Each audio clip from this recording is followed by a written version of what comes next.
Don Trom TV, what's up, y'all? I'm sitting at the gas station. Like, comment, subscribe. Hit that notification bell so you're notified when I drop new videos. Today, I think I'm gonna just tell y'all what it was like to buy pretty much any car, but you know, for me, the Mustang.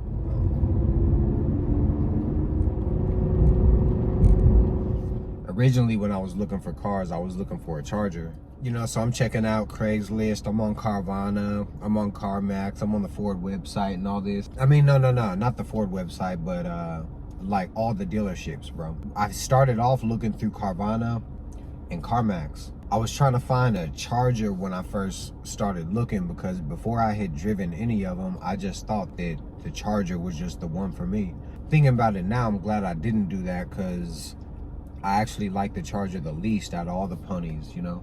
Then, you know, when I'm on IG, when I'm on social media, different websites and stuff, I start getting advertisements for Challengers, Camaros, Mustangs, all this shit, right? Shit, I seen the Mustang. I'm like, you know what? They make it easy, bro. Like, this how they be reeling you in.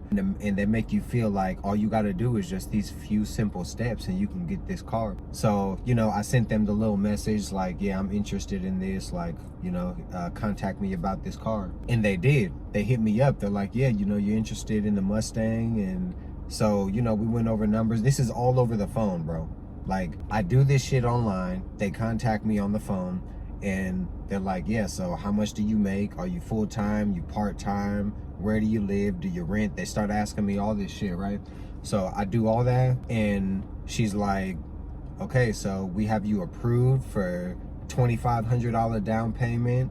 And what else she say? She said, you just need to have insurance, and you need to have a license, obviously. So I'm like, shit, all right. My bad, y'all. I just ran out of storage space. Y'all know I'm running this bitch on an iPhone. So yeah, she tells me I'm approved. You know, come up to CarMax with your documents on this day. So the day comes up, I go pick the car up. I take a lift up to CarMax. I sit down with the dude, and you know, one of the salesmen, he looks at my paycheck stub. He's like, you're not full-time, bro. I'm like, what you mean I ain't full-time, bro? It was like I think I was working like 35 hours a week.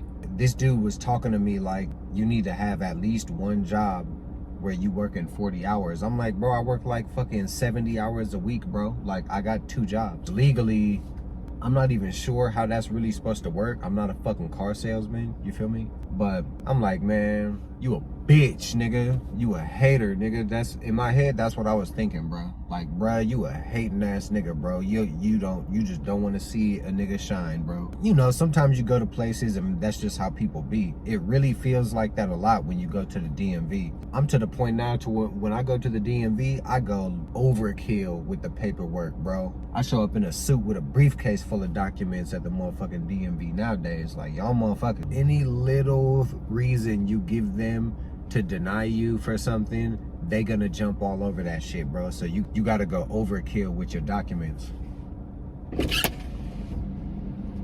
He basically tells me like, look, when you come back, you need to have at least 73 hours on your paycheck stub, come with the down payment and all that, and you'll be able to get the car. I'm thinking, man, I just caught a fucking lift up here thinking that I was gonna be able to get this fucking car, bro.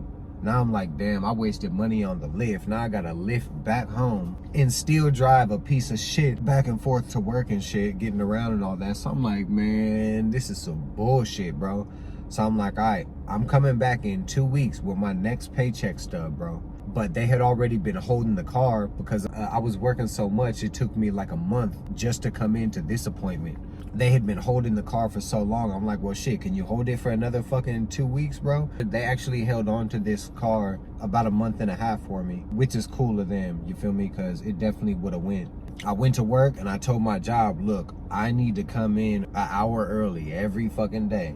I make enough money to buy this car, but these people want me to have, it's about the hours. It ain't about, motherfucker, you can make fucking $100 an hour, bro. These motherfuckers will still deny you, bro, for a car they know you can afford, just because people just don't want to finance something unless people can prove that they're a full-time employee. This crackhead walking behind me, this is the same motherfucker I seen in front of me earlier. So the day comes up again. I take a lift up to the place. I give him my new check stub. He enters everything in, and my down payment went up $200, bro. So, like, the car has to be insured before it even leaves the lot. And I went up to CarMax on a Saturday, and my insurance dude was gonna be off on Saturday, bro. So literally the day before, I'm like, holy shit, it's Friday, bro. It's like 2 p.m., bro. Like, I need to call this boy like right now and set up this insurance policy. I set up the insurance, and I read in CarMax's fine print, it said that the lender name has to be on the insurance. And when he sent me the paperwork back, bro, I'm looking through like 15 pages of bullshit ass paperwork, and I don't see the lender name on it. I call my insurance guy back, and I'm like, bro, this has to have the lender name on it, and it's not this. This is why, even though people are professional and they do things for a living, you need to follow up with them, bro. Like, you have to verify and make sure that these people are doing their job right. Because if that would have happened, I'd have went up there and I would have got denied again because the lender name wasn't in the insurance paperwork. I call him, I'm like, bro, you need to add the lender name. The lender name has to be somewhere on here. He revises the paperwork, he emails it to me. I email it to the representative, and boom, we locked in. The car is insured already. License, proof of employment, and the down payment. So the down payment went from $2,500 to $2,700 when he filed my new income. I don't know what the fuck is up with that, but you know, fuck it. I dropped the bag, bro. I dropped a $2,700 payment. We went into the sales office, signed all the paperwork, got everything all cleared. Shit, they gave me the car. Now, while I'm sitting in the office, there's a window where you look out and see the front entrance. I see dude pull the Mustang up, and I'm thinking, damn, that motherfucker look good, bro. Like, damn, that bitch look good, bro. There's 3 things that really stood out to me when I first laid eyes on this car. One was the paint, bro. It's Ford's Ruby Red. So when he pulled up and I actually saw the paint in person, because on CarMax, the pictures they have, the cars are like just sitting in a white room, if it's even a white room. You feel me? I don't know what the fuck they got going on, but when a car's in an all-white room like that, it kind of makes the paint job look flat. When you're outside and you have different colors, different reflections, and you can really see like the contrast in the paint, how it looks in a you know, in a natural environment versus the purgatory pictures they posted online.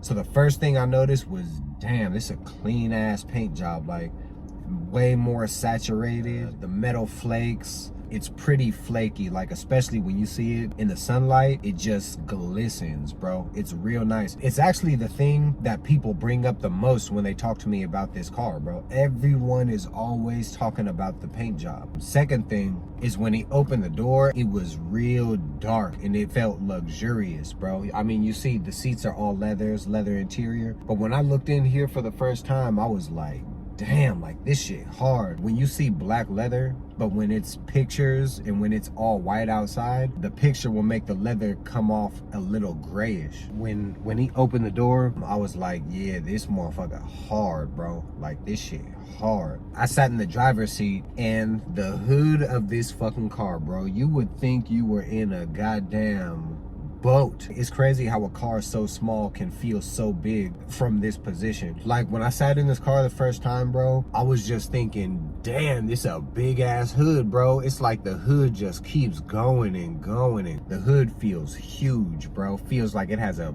very big front end, which, I mean, it does. Like, when you're sitting in the driver's seat, you're in the back half of the car. If you split the car directly in the middle, it is a big hood. But I remember that really stood out to me, thinking, damn, this motherfucker just keeps going. So yeah, that was my experience buying the car. Like I said in my night drive video, all the mods are all minor mods, you know, nothing too big. I've done things in a way where it really makes this car elegant. It's not even a GT, bro, but people talk to me about this more than y'all get spoken to about y'all GTs, just because it looks so good, bro. Like, this motherfucker clean as fuck, hella clean. That's what it was like buying this car. Like, comment, subscribe, leave all your questions down there too, you know. Y'all know what to do. Follow me on IG at Sir Dancing. Y'all see it already. Like I said, bro, Don Torm TV. Hit that notification bell so you're notified when I drop new videos. Y'all stay up.